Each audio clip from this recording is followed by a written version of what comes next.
biker war brewing in Chicago between outlaws and Mongols. Well, I guess we'll have some details on it after this.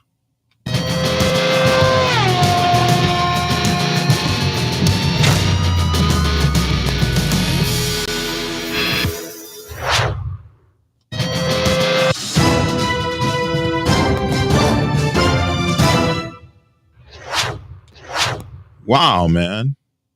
I messed up my swooshes. And you, man, I hate it when I mess up my swooshes. So, you guys forgive me. Today I'm late. There's been all kinds of technical difficulties. I had to restart my machine. This is a consequence of going live. And it looks like I forgot to have my morning. There we go. My morning studio. We just magically moved to the morning studio. Okay. So, Comcast decided not to play ball this morning, and we had to restart the the modem and all this business. But we are here, man. We're here.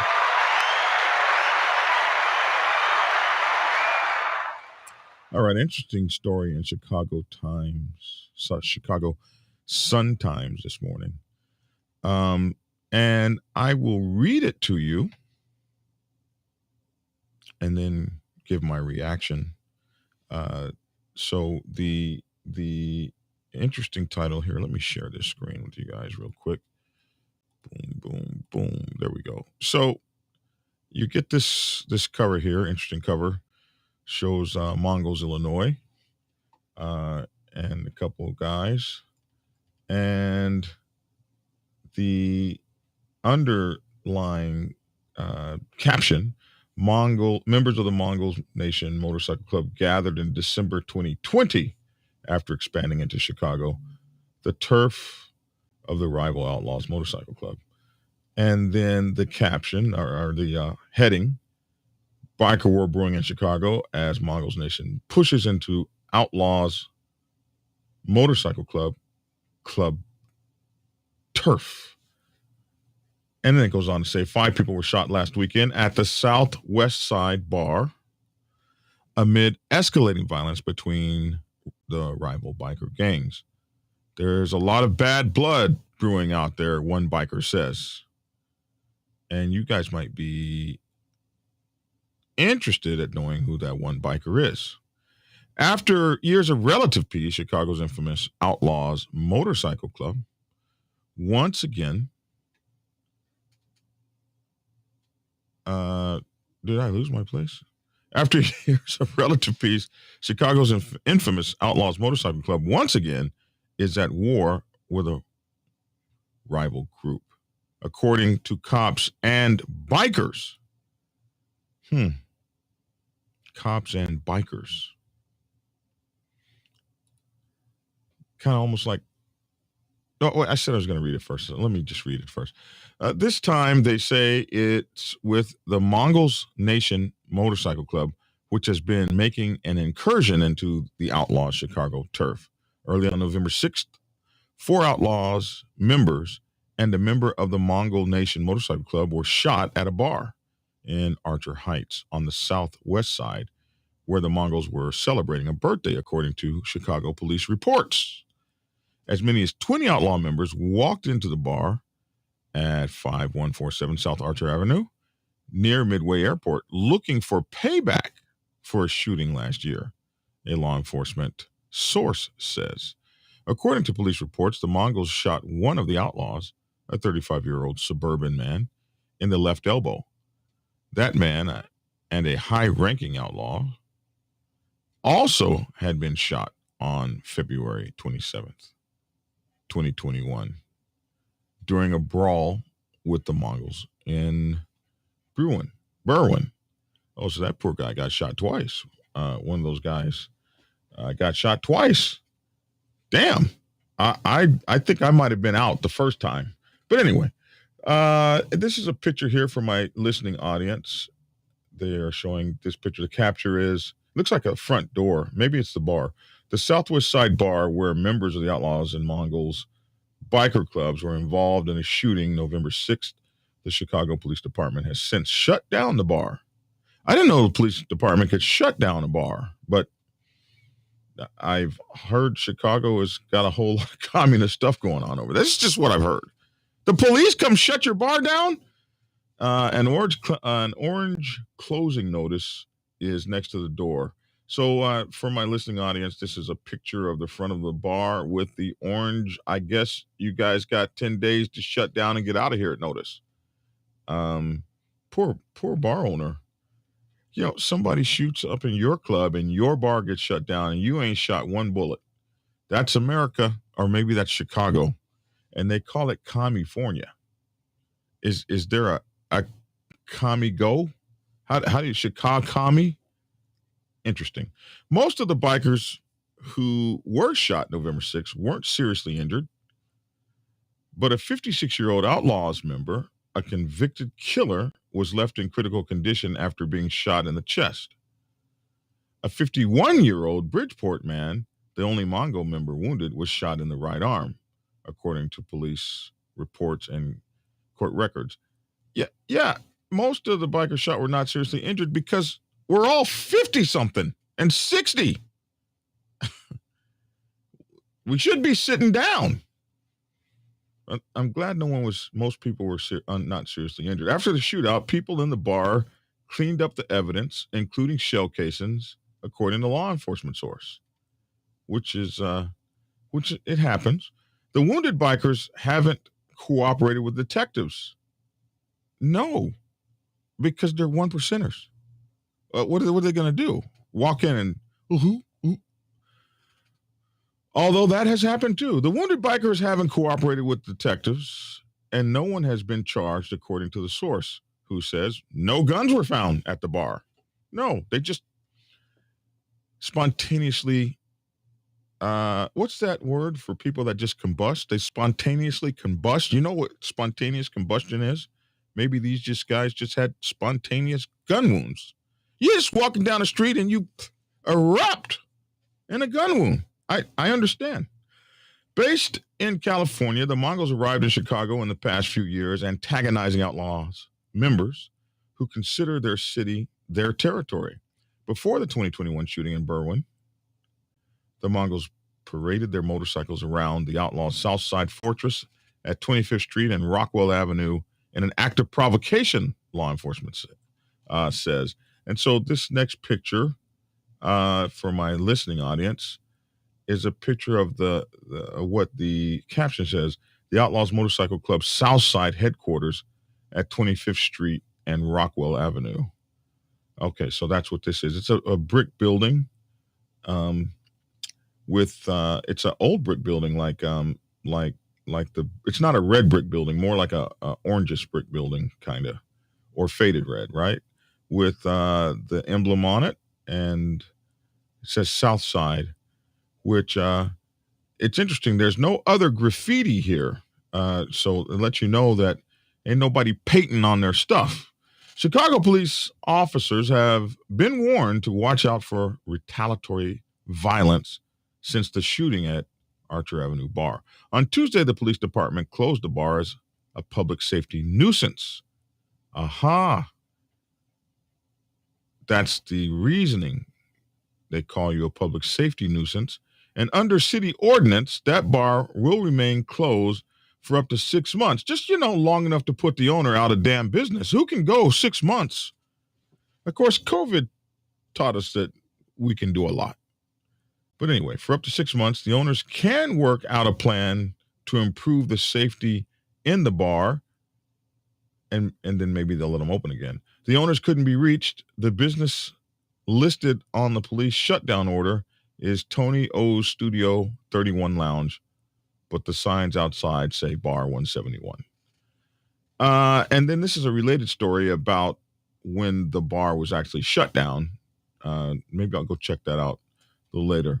David Santillan, you guys know that name, the longtime president of the Mongols until he was ousted by members last year, says he was among those who decided to bring the Mongols to Chicago. It was a logical expansion, but wasn't intended as a provocation against the Outlaws, the former Mongols leader says. Unlike the Outlaws, his group recruits mostly younger Latino members, Centeno says. We don't fish out of the same pond. We're looking at a different demographic. Besides, he says, if you're our friends and we coexist in other areas, why can't we coexist in Chicago? Centillion sees the reaction from the Outlaws as part of a whose, penis is bigger contest. They feel like they have to defend their real estate, he says, calling the shootings unfortunate, but saying they could have ended up being much worse. A bunch of guys could have ended up dead, Centillion says, describing the Outlaws as the aggressors in Chicago. He predicts more problems, saying the Outlaws don't want to look weak. There's a lot of bad blood brewing. And then here's a big old huge life-size picture of little Dave. Nobody wants to go down that road, Centillion says. They're not happy with us being here, but if you haven't chased us out of town in 3 years, we're not going anywhere. Outlaws leaders didn't return calls or decline to comment because they're staying true to the code that they don't talk to the press or the police. Hold on. I'm not supposed to go there yet. I'm still reading the story. This is news to me, one says of last weekend's shooting. The Outlaws Motorcycle Club was founded in 1935 at Route 66 Bar in McCook and later moved into Chicago, according to the group's online history, spreading to become one of the country's biggest, baddest biker clubs, along with the Hells Angels, Pagans, and Banditos. The group's members call themselves one percenters because they represent the tiny subset of motorcycle riders who are one percenters. It says who aren't law abiding, but I know many one percenters that are law abiding. They have at times found themselves violently at odds over territory. And it goes on and on here to pile on a bunch of stuff that I don't feel like piling on. The Outlaws and Hells Angels have both weathered federal prosecutions and accusations that they're gangs on wheels involved in drug dealing and mayhem. Yes, they've weathered that. In the 90s, they were locked in a war in Chicago as Hells Angels tried to make a foray into the city. And if you know about that kind of history, it was a tough time, very tough time. And this story goes on. Okay, yeah, we're almost done with it.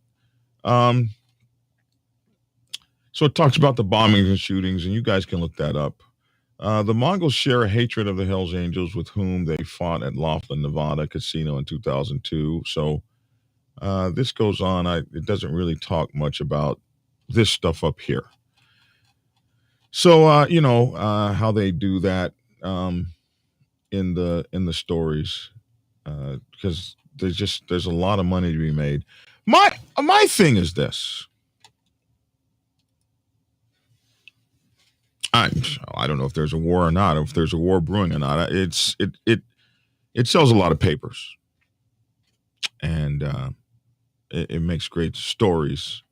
But the person that they interviewed is no longer associated with the club. So I feel like that's just keeping it real. You could never get an interview. Well, you couldn't. You weren't getting interviews before he got kicked out of the club. So what the hell? It's like, well, shoot, it'd be like interviewing you. Except, he does have a history with the club, so maybe he can speak from the history. But the current events, it seems, you got a one-sided. The cops and bikers say, you only quoted one bikers. Cops and biker says, but you only quoted one bikers. Cops and bikers. Is this one person like 7 bikers? Or 20? So, I don't know. it's a good story. There's a war. Well, we all know about the territory, this, that, and the other. But if they've been there 3 years, is there a war? Seems to me the war would have happened 3 years ago. I'm sure there's some bent feelings, and I'm sure that they might not be able to be in the same room together or the same bar for that matter. But you can't compare that to the wars of the 90s. Those were biker wars. All kind of stuff was going on. So they've had some frays, let us say, which is a very enterprising way to make a story. Let's turn these frays into a war so that the public can be terrified, and it can look like, my goodness, there's pandemonium in the streets. I guess we shall see. But this ain't so far what we see is not the 90s. And I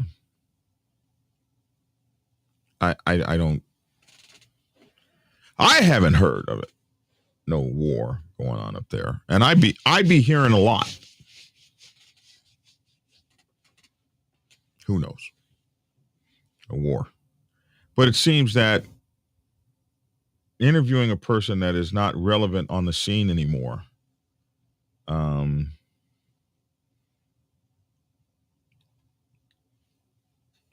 then calling him bikers seems a bit disingenuous to me. Chicago Sun-Times. But it's a great story. And as always, they throw in, the story ended about here. And then it gets a lot more interesting as it goes. But hey, we cover biker news. We try to cover biker news you can trust, and biker news from my views. So the story's there. We reported on it from our side. We read the stories. Some of the times we break news. Sometimes people call us with news. A lot of times we're just reading the stories. So it's you guys don't have to. Almost like the Drudge Report. We go find them for you, these stories. So there you go. It's a tactic that's most often used by media and law enforcement. Maybe for the same reasons, or maybe not for the same reasons. Maybe they're not in cohorts with one another, but oftentimes it seems they are. The thing is to sell fear, fear, fear, fear, fear. I mean, you gotta admit that if you're a citizen out there, this is a very imposing picture that you might be fearful of. And where the hell are these guys? City Hall? There's a guy walking with a suit up there. For my listening audience, this is just a picture of like 1, 2, 3, 4, 5, 6, 7 Mongols in a line, arm in arm. A few of them with their backs to a picture. They're somewhere downtown, City Hall, hotel, who knows. There's some guys walking around in business suits up at the top, and they're arm in arm, and you can see their patches, and they're all standing side by side, and it looks like there's a wall of 500 of them.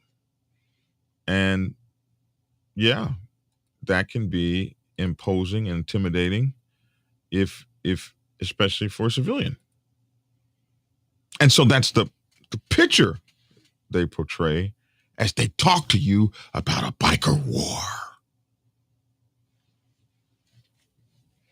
And when you think of war, you think of Bosnia Herzegovina or Syria or something, or you think of the 90s biker wars.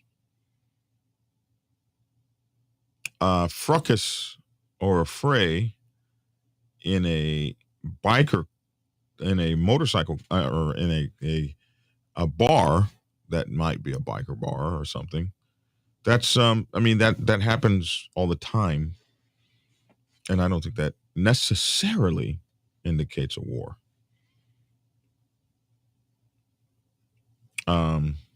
But I guess we shall see. One thing is, every time these clubs have these flare-ups between them, it just, some sooner or later, I guess they'll learn that these flare-ups at biker bars is just a bunch of bullshit. Because it gets exploded out of proportion. It works against them.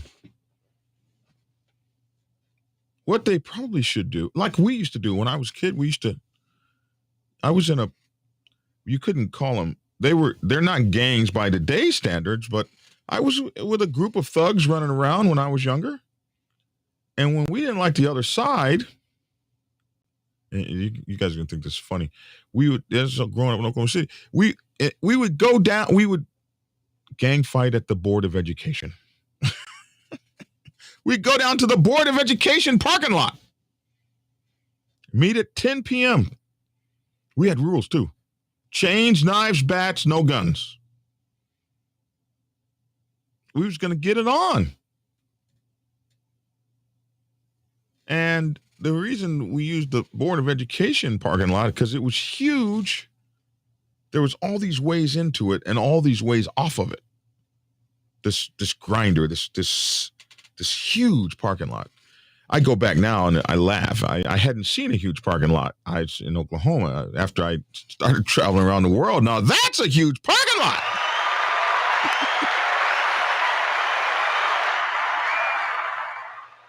We had the goat ropers, the jocks, the stoners, all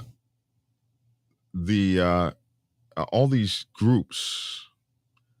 Then after a while, the Vietnamese came in by the thousands, refugees from the Vietnam War.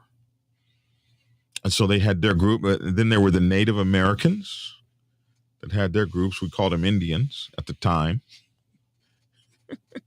The Indians.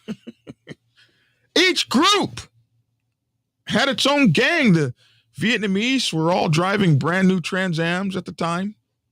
Everybody was mad. They thought the government gave them a Trans Am. That was the story. We'd have fights with those guys.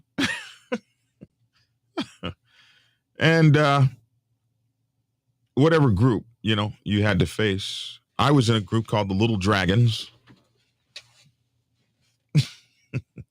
Everybody knew karate in that group. And eventually the name Black Dragon came. So I was in the group, the Little Dragons, and we would pick our group that we were going to fight, whatever. And meet you at the Board of Education, man. And at the Board of Education parking lot, we throw down. But the cool thing about it was when the police started coming, they would only come in from one way, the way the road worked or whatever, and you could escape like 500 different ways. But even as kids, we had enough sense to know if, we were fighting at the Board of Education parking lot, nobody could really nobody really saw us. It was in the middle of the night. You got a good 8 or 10 minutes of swinging before the neighbors called the police. You could get in there and swing 8, 10, 15 minutes. Maybe we should, maybe they should go back to that. Meet you at sunup at the OK Corral. We're not in a bar. We don't get the poor biker guy's bar shut, the poor club owner's bar shut down for being a nuisance. And listen, my bar's not a nuisance. It was the people that were in here. Go shut them down. Oh, you can't. And shut my bar down. This happened to the Black Sabbath Motorcycle Club many times in San Diego. The police attempted to shut us down. We were a nuisance bar. because the Crips and the Bloods hung out there. You couldn't shut them down, so you tried to shut our bar down. So yeah. Maybe they should just go to a field somewhere. Bats, knives, chains. Since the 56-year-old cats want to fight, and do it there. I don't know. That might be better. No one would get shot. But hey, I digress. That's the story, people. We go to the comments. Let me see what's going on. I haven't looked at any comments at all. There might not even be any. Oh, hell, I forgot to put the comments overlay up. There we go. A bunch of good mornings. Good morning, Club Brother, down there in Frederick, Maryland. I gotta show you guys the ashtray he got me this weekend. It's the ashtray from his Cigar Brothers shop, his cigar shop. But this ashtray is about, man, it's like somebody die cast, like somebody was building a car and decided they didn't need this metal here, and they threw it down, and somebody said, let's make an ashtray out of it. It's about 6 damn pounds. Man, you could bludgeon someone to death with that. But I appreciate it, man. It's really cool. It's got his logo in it. And hell, that ashtray had to cost $200 or $300 damn dollars. Are y'all selling like that? Y'all selling $300 ashtrays? Lord have mercy. Anyway, good morning, Club Brother. Can't beat a messed up swoosh. Man. All the way back to the beginning. Okay, so let me good morning, Black Dragon. Nice job holding your composure last night, bro. Oh, did you guys see me on Hollywood show last night? If you guys didn't, Insane Throttle, there was a lady on who if you guys didn't see that, there's a lady on last night who had an issue with an attorney that sexually harassed her inside of a club's inside of an outlaw club's bar. And it was a very interesting talk. But I think the most important thing that it's a talk that frustrated me a little bit. That's why I was a little discombobulated, a little angry. And I said as much. What's up, Ironhead? Good to see you. So, yeah, I kept my composure because I'm a professional. The one time I didn't keep my composure was in the Twitch interview. And I need to call Twitch and apologize. If you guys know Twitch, please tell them I'm sorry about that. I acted like a 2-year-old during a Twitch interview. As an interviewer, you need to be prepared for anything someone tells you. And you have to finish the damn interview. And I didn't finish the interview. I got mad like a little child and stormed out. And lost an opportunity to find out what the guy was talking about. And that's not good interviewing. But I started out as a biker. Like, I didn't go to interview school. I didn't go to journalism school. So I didn't, my pugilistic journaling skills need work. We're trying to get up to the, I'm not Chris yet. Chris, Chris from CNN who got fired off CNN. What's his name? Chris something. Oh my goodness. His brother was a governor. Chris Cuomo. I'm not Chris Cuomo. And even he got fired. So, give a brother a break. Did someone lose the live feed? Someone said that's having trouble responding. Oh, Ironhead, we haven't seen you in so long, bro. I just hope things are going well with you. Philly Police Department shut down 3 bars a day. Really? Damn. You guys are talking about the aim. Let me come down to the recent comments, see what's going on here. Cuomo, see, my people know everything. Thank you. That guy was a real drink. No need to apologize to that guy. Oh, he was a real drink. Well, no, you have to apologize. He did not come on the show to be life threatened and all that business. He didn't come on the show for that. He came on the show to be interviewed, and I should have done my homework, right? If I'd done my homework, then I would have been prepared, and I wasn't prepared, and I got caught off guard, and I was embarrassed, and so I acted like a child. This is the truth. I was going to comment, but I didn't want to get jumped by the little dragon. Oh my goodness. Godspeed to the little dragons. Most of my brothers went to prison. I was able to escape into the Navy. And I got a respectable career. But most of my brothers went to prison. A few of my brothers are now dead. And the whole place that we used to hang out at is gone. It's sad. Sad as hell. I'm trying to look for cool comments, and most of the time you guys are just talking to each other, which is cool. I'm glad you guys are here. How can you not?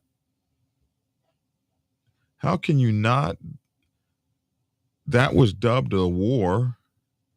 Kwane Marvin even made a hat that said it, running in the snow, screaming war. What am I missing? Okay, not sure what that comment means. The little dragons is what I called my little kids class. Oh, what are they? They boosting car stereos over there? Anyway, it looks like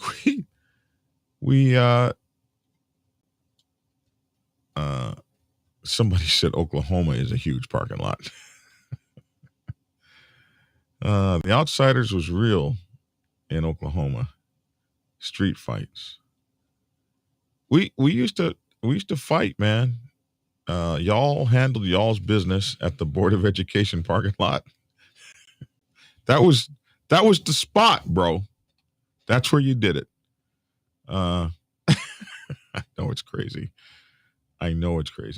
I try to explain this to some of the fellas, but you know how these young thunderheads can be young, dumb, and full of, yeah. Yes, I do. At least not in the biker community.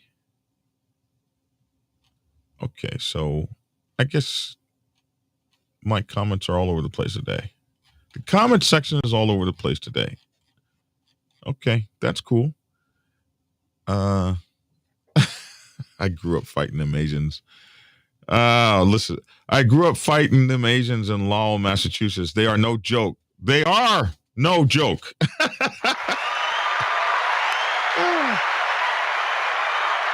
At least when I was growing up. But you got to realize something. Here's something a lot of us didn't realize. They had come from a war zone.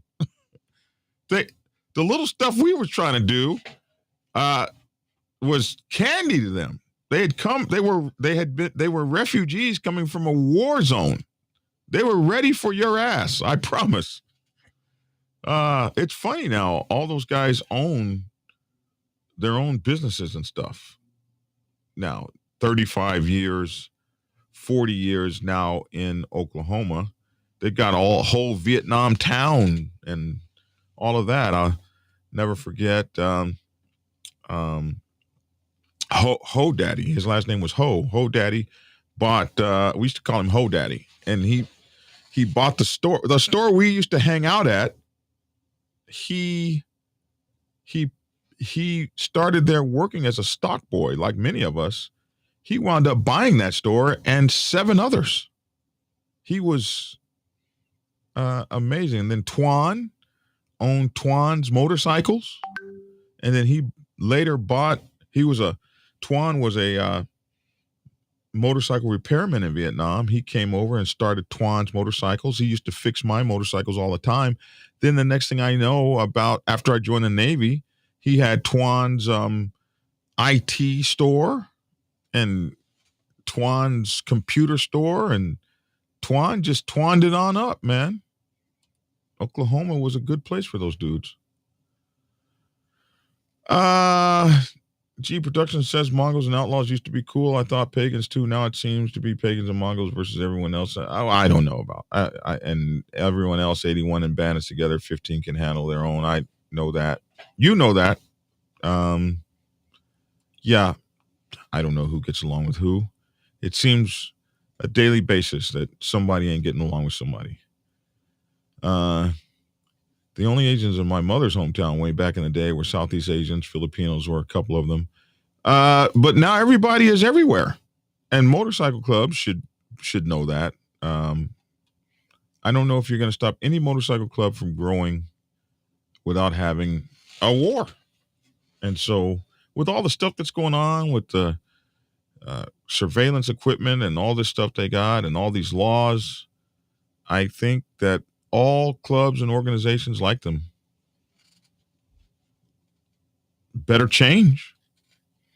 Y'all better go on. All right. Well, that's it, man. That's my 2 cents today. I hope there's no war brewing. There's always going to be dust-ups and battles.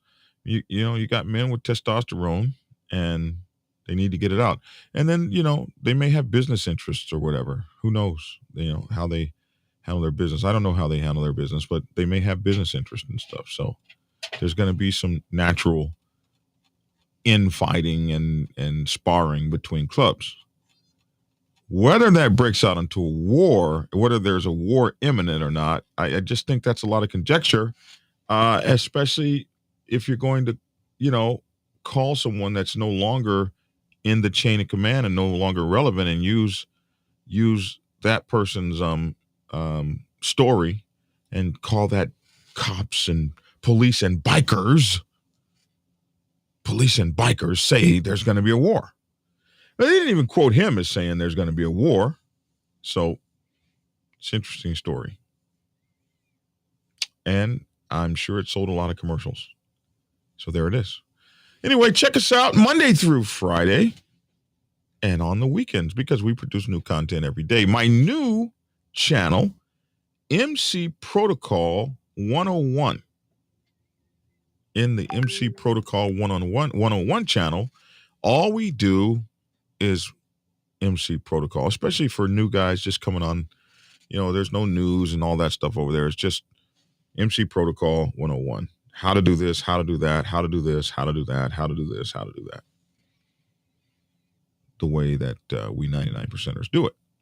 So that's MC Protocol 101. Make sure to check out Think Tactical, thinktacticalnews.com, and Think Tactical, the podcast. This is where we talk about survival, everyday carry, and keeping your family safe in the city. I need 1,000 subscribers over there, so please go over there and damn subscribe. Think Tactical YouTube channel, thinktacticalnews.com, and Think Tactical, the podcast.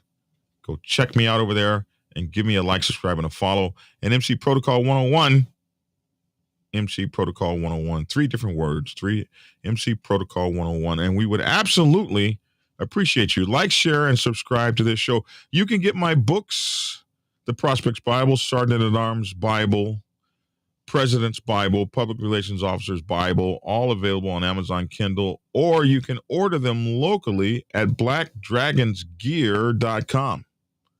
I would appreciate the support. And we have a Discord server. The link to the Discord server is in the description box below.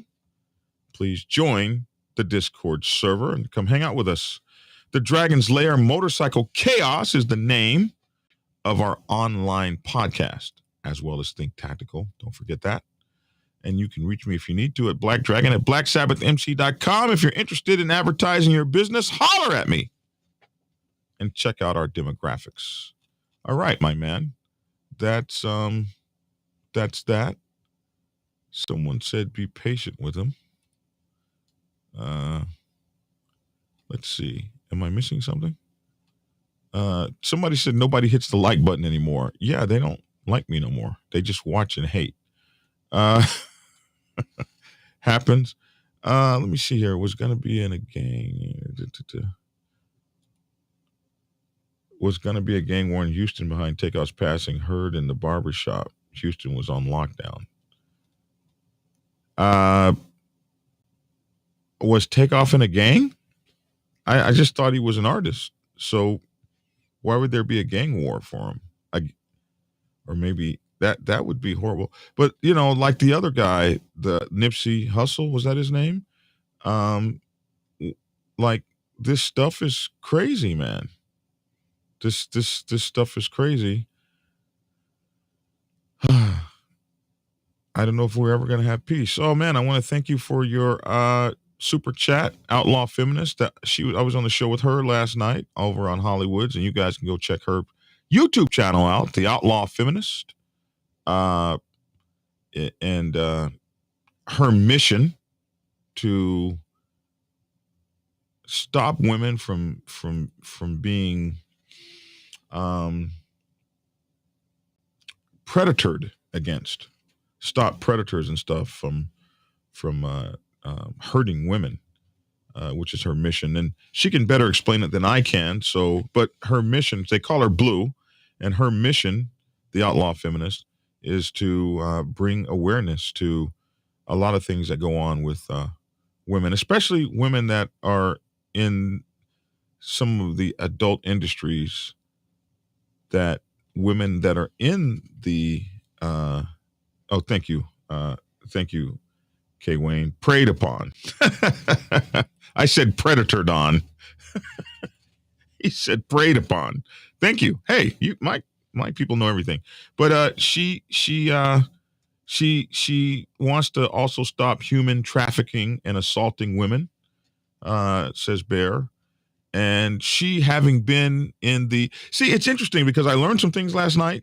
I would have said she was in the sex worker industry, but she is a stripper. And strippers, if you're a stripper, you're not a sex worker if you're not having sex, right? There's levels to this, man. You got to understand these levels.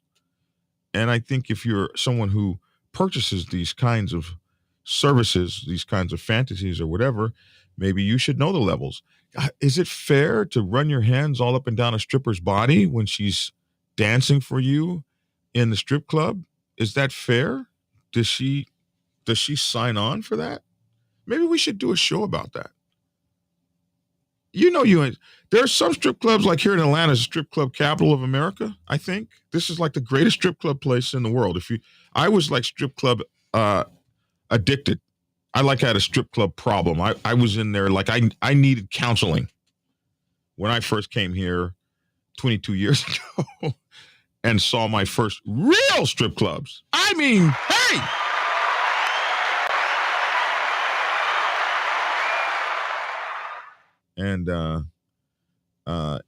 And so, hey, we learned that maybe you should think about what it is you're doing, because that girl standing there trying to pay them bills may not want your hands all over her, and it's an assault if you do.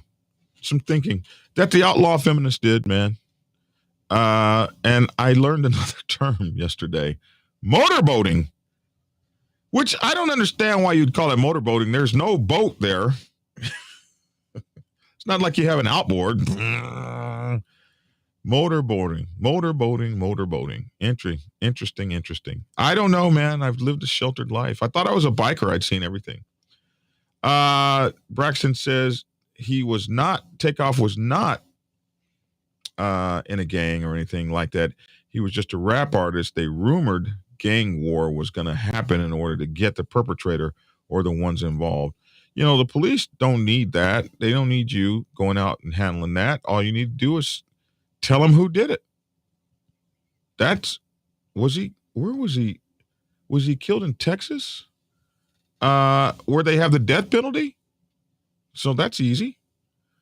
But anyway, I'm out of here, guys. See, you guys keep making me start new conversations. So anyway, depends on the individual. Plenty of women choose to be escorts, cam girls, strippers, etc. As a patron, it's your duty to know the red flags and know your local licensing laws. That's all right, G Productions, man. That's all right. So okay, we'll do this. We'll have a show on this. We'll have a show on strippers and how to behave in the strip club. Y'all want that? And how to behave in the whole sexual industry. Yeah, I think that'd be a cool show. Maybe the outlaw feminists can help. All right. I'm Black Dragon. That's my 2 cents. Love to hear your 2 cents in the comment section below. I'm over my time. I should have been out of here a while ago. Thank you guys for checking me out. Thanks for tuning in, and get skinny. Hey, subscribers. Whenever you are in Macon, Georgia, you have to get over to my Motorcycle Club Brothers Cigar Lounge. Haley's Cigar Lounge on Ingleside Avenue has a night or several nights just right for you. Monday night football kicks off the week. Wednesday is whiskey night. Thursday, ladies night. Saturdays are make your night. And wrapping up the weekend, it's Sunday football. Haley's is closed on Tuesdays. Enjoy the friendly atmosphere at Haley's. Hang out at the bar or outside on the patio. They can also host your small events.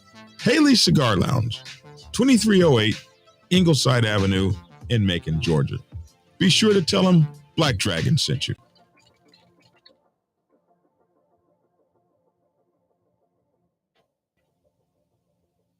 Prepare yourself to take the helm as president of your mighty motorcycle club by delving into the pages of Black Dragon's newest book, The President's Bible, Chronicle 1, Principles of Motorcycle Club Leadership.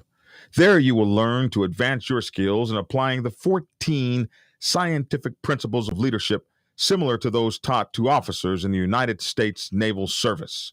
Available in hardcover, paperback, and ebook. Get yours today on Amazon, Kindle, or order it at your local bookstore. Order your autographed copy from blackdragonsgear.com. Be the best motorcycle club president you can be. Get the book. Get Black Dragon's first book, The Prospect's Bible, to learn how to join a motorcycle club. It has been an Amazon #1 bestseller for the past 7 years and is required reading for over 3,000 motorcycle clubs worldwide. This book is a must-have for new people venturing onto the motorcycle club set. It will teach you how to prepare yourself for service to the motorcycle club nation and show you how to qualify a motorcycle club to be worthy of your service. Available on Amazon, Kindle, and for order at your local bookstore. Get your autographed copy at blackdragonsgear.com. Be the best motorcycle club prospect you can be. Get the book.